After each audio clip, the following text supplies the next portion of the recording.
So this is my simulation for my activity 1, which is the simple calculator. So as you can see, this is my Java program. Then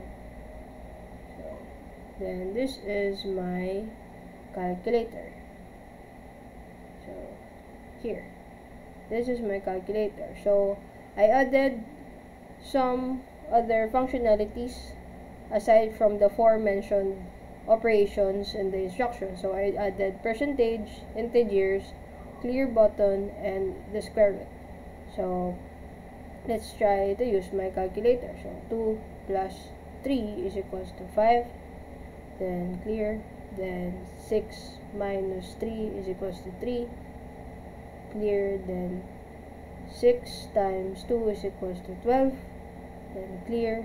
Then 9 divided by 3 is just equal to 3.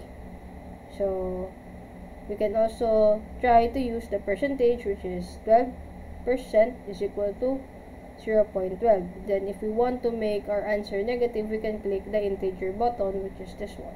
So the answer will become negative. Then I also added the square root functionality in my calculator. So 100 square root is just 10. So this is my simple calculator. Okay.